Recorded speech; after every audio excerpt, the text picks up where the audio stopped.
The general debate of the United Nations General Assembly continues on its third day as world leaders address global issues.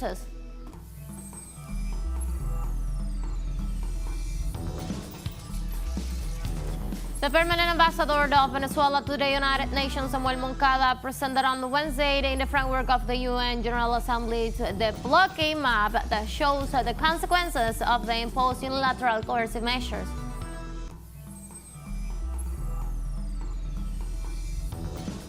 The International Finance Cooperation reports world's debt continues to surge, and in the second half of 2023, it reached a record $307 billion, with markers such as the United States and Japan driving this increase.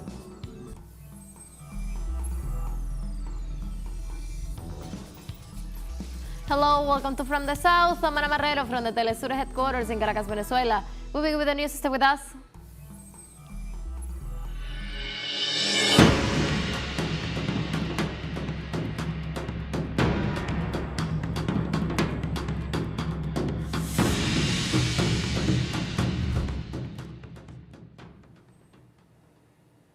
The general debate of the 78th session of the UN General Assembly continues on Thursday, with world leaders speaking out in support of peace and the implementation of the 2030 Agenda.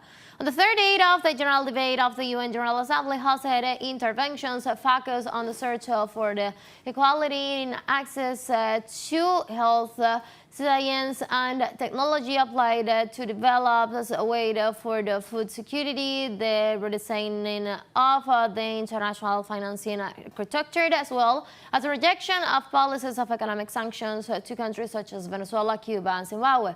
On the other hand, it is worth mentioning that on Wednesday, several African leaders took to the floor and offered their overview on the global situation from their continental perspective.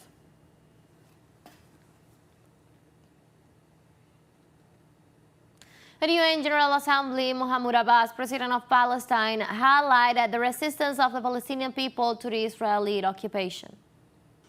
Our people are defending their homeland and their legitimate rights through peaceful, popular resistance. This is our policy. It is a strategic option for self-defense and to liberate the land from a colonial occupation that does not believe in peace and has no regard for the principles of truth, justice, and human values. We will continue our resistance, our peaceful, popular resistance of this brutal occupation until it is defeated from our land. We are managing our affairs under extremely difficult and complex circumstances as a result of the restrictions imposed on us by the occupying power. Palestinian president also called on the international community to criminalize the Israeli denial of the Nakba, which forced hundreds of thousands of Palestinians to leave their homes in 1945. I participated in May on the commemoration of the 75th anniversary of the Palestinian Nakba of 1948, a tragedy recognized by this august organization. This painful anniversary continues to be ignored and denied by Israel, which is the party that is primarily responsible for this Nakba. I call upon you today to criminalize this denial, criminalize the denial of the Nakba, and designate the 15th of May of each year an international day to commemorate the anniversary of the Nakba. During his speech in the United Nations General Assembly, Guinea-Bissau's President Umaro Sissoco Embalo called the international community to promote all changes necessary for a new peace and security architecture and in the world's financial system.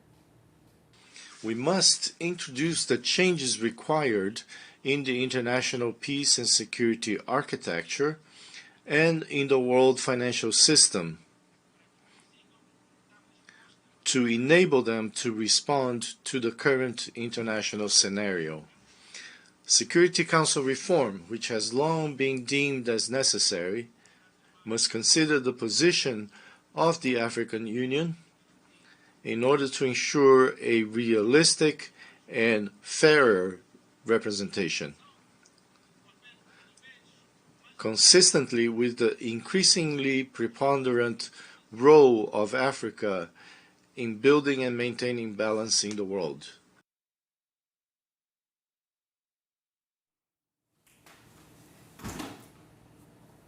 The president of Guinea-Bissau also spoke of how the eradication of malaria epidemics is essential to achieve the 2030 health goals.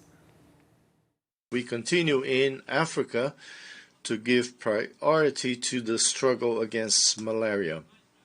As a result of this effort, more than 1.5 billion cases of malaria were avoided and 10.5 million lives were saved in Africa since 2000. I call on Africa and the international community to take action. If we wish to achieve our global goals for 2030 of ending malaria epidemics and achieving universal health conference, we must act now.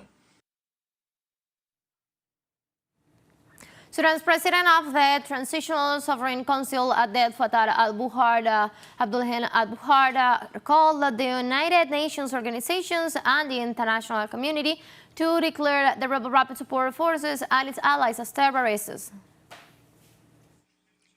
It was a testimony of the acts of these rebel groups and their allies. We call upon you, Mr. President, and we call upon the international community to designate these groups and their allies as terrorist groups that must be countered by all. They must be fought to protect the Sudanese people, the region, and the entire world. They are responsible for the killing of thousands and the displacement of millions. In his statement, the president of the Transitional Sovereign Council of Sudan reiterated his commitments to a peaceful transition to establish real democracy that includes fair, free, and transparent elections at the end of the transition period. Mr. President, Excellencies, we are still committed to our previous pledges to transfer power to the people of Sudan with great national consensus and consent. Thus, the armed forces would leave politics for once and for all. Transfer of power would then be the result of a peaceful and legitimate process of elections. We perceive a short transitional period when the country would be governed by a civil government consisting of independents. During this period, they can address security, humanitarian and economic matters, and reconstruction.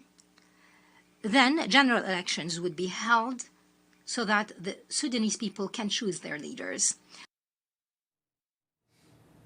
During his speech, the president of Malawi called out the head of states of the UN Security Council members nations for not being present at the general debate and requests Africa should have a seat at the council to ensure trust within nations.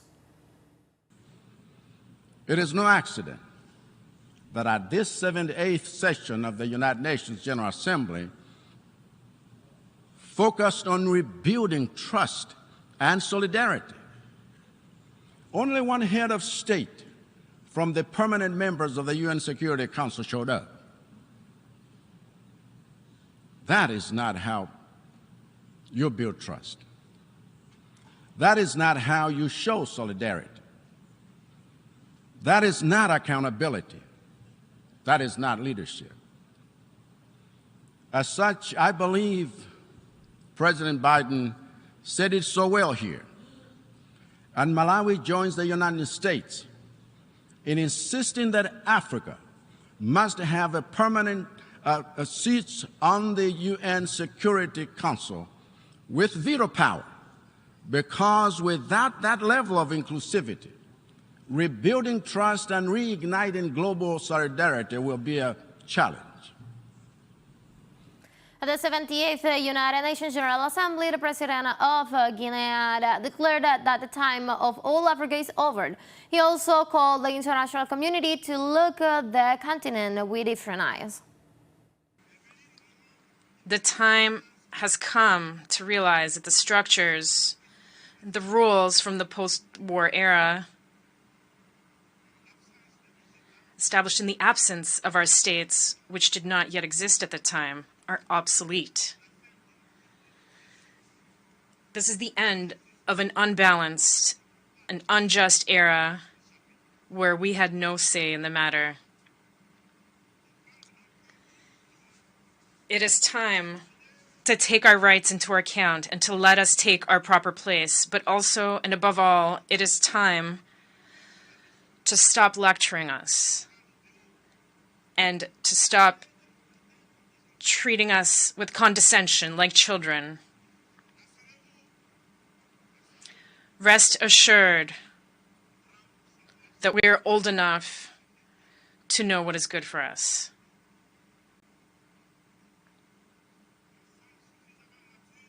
We are mature enough to define our priorities.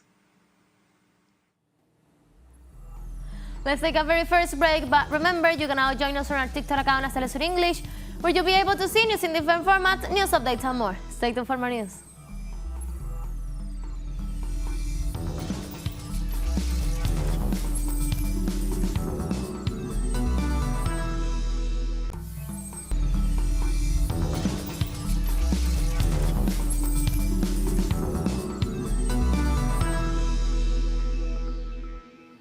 Welcome back to From the South.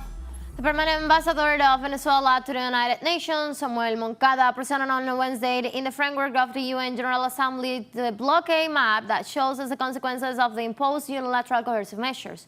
The geopolitical map of sanctions register data on unilateral coercive measures and offers of ranking of the most sanctioned countries. In response to President Nicolás Maduro's call for the creation of an anti-blockade law, the Venezuelan government created a map which included a methodological notice and a new section of the unilateral coercive measures and a fight against policies that violate the UN charters and the right to develop.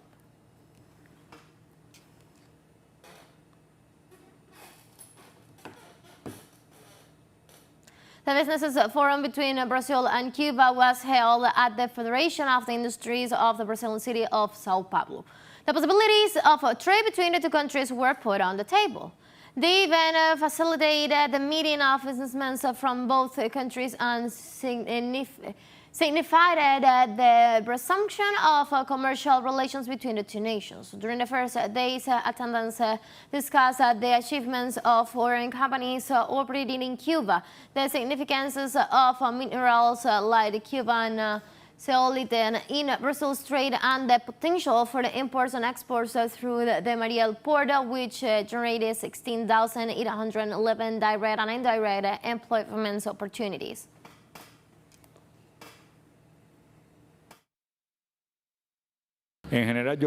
In general, I believe that this is the first approximation after the pandemic period of the crisis and that it will have continuity.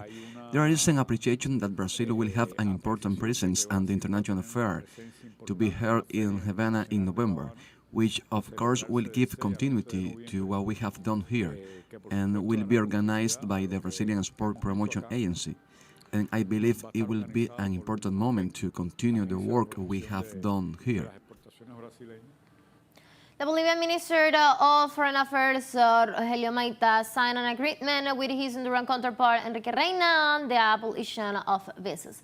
The agreement will facilitate mobility for tourism, cultural, and business purposes between both countries. It was signed during the 78th session of the United Nations General Assembly in New York. The aim of the new pact is to abolish the requirement of visas or entry authorizations for tourism or the visits from nations of the two countries who wishes to visit the other territory, whether they hold ordinary diplomatic or the official passports.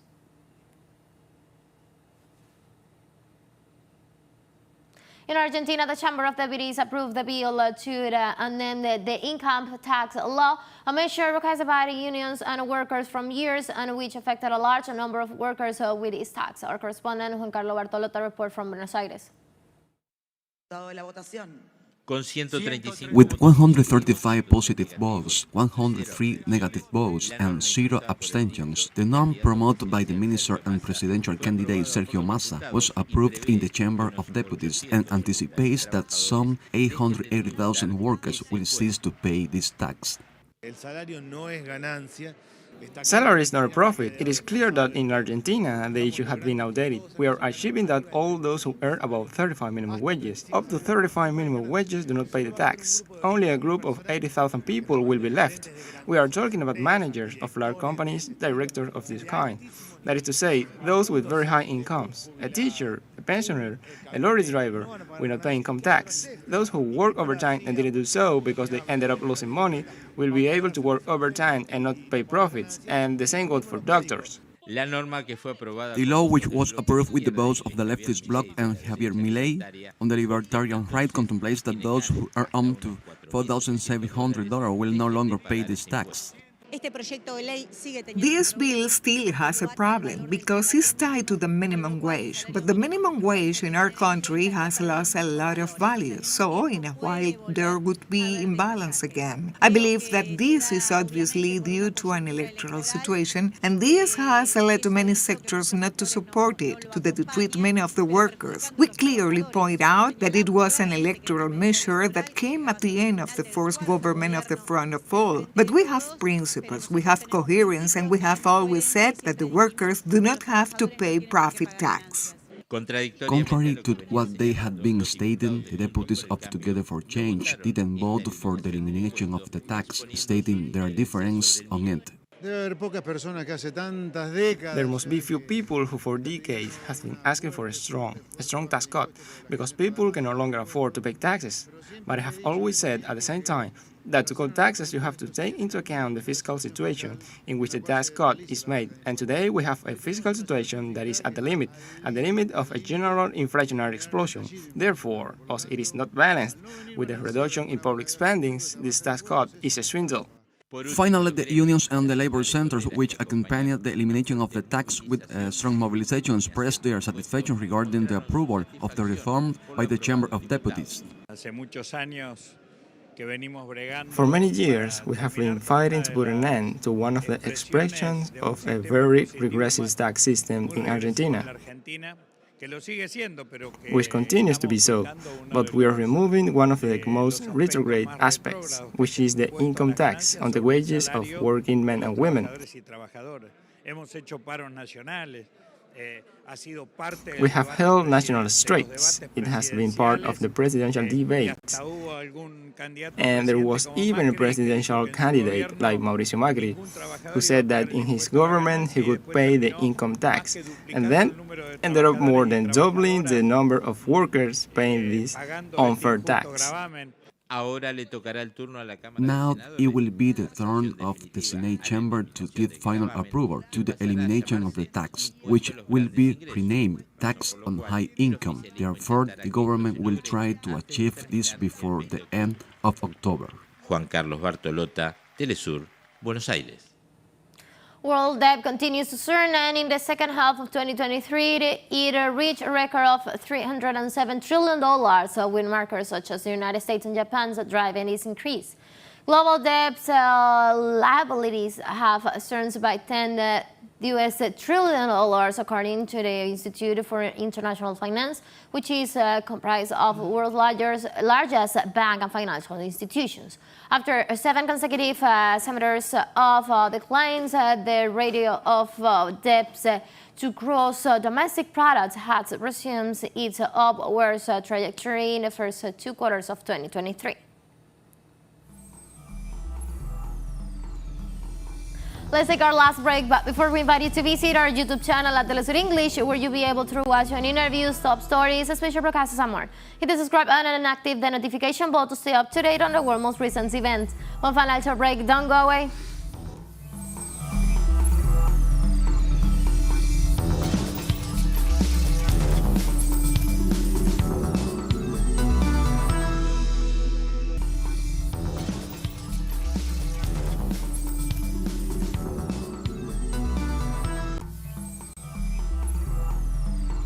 Welcome back. Russia has destroyed 19 drones attempting to carry out a terrorist attack on Crimea.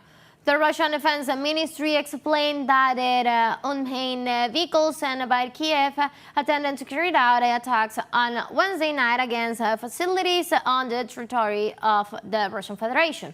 The drones were shot down over the waters of the Black Sea and the territories of Crimea, Kursk, Belgorod, and Oryol. Recently, there have been almost daily reports of Ukrainian drones attacks on facilities in Russia, both near the battlefield and on the outskirts of Moscow.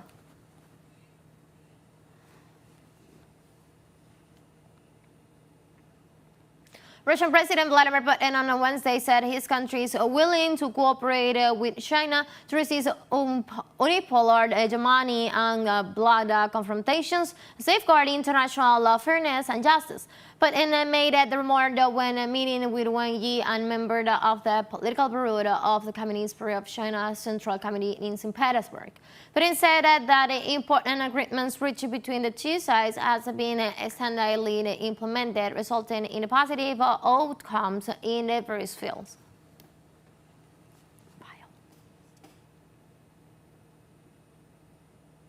Syrian President Bashar al-Assad arrived in China on Thursday for his first official visit to the Asian nation at the invitation of his counterpart Xi Jinping. The Syrian leader landed at Changshu International Airport, where he was received by the Chinese Minister of Commerce Wang Wentao and the Vice President of the Xinjiang Provincial Council Gong Shiwei. President Al-Assad will attend on Saturday the opening ceremony of the Asian Games, which will be held in the Chinese city of Hangzhou, and is also scheduled to meet with the Chinese President Xi Jinping.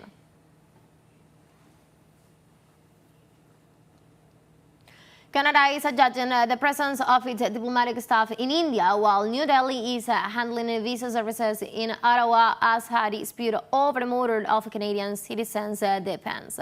Prime Minister Justin Trudeau on Monday cites supposedly believable intelligence information before the House of Commons that agents of Indian Prime Minister Narendra Modi, the government might be linked to the murder of Hardeep Singh Nayar. The 45 Nigeria prominent Singh's leader who had advocated the Khalist movement was shot and killed on June 19 in front of the Garud Nagashiri Gurdwara in southern British Columbia. Trudeau did not elaborate on the advance available to the Canadian intelligence services.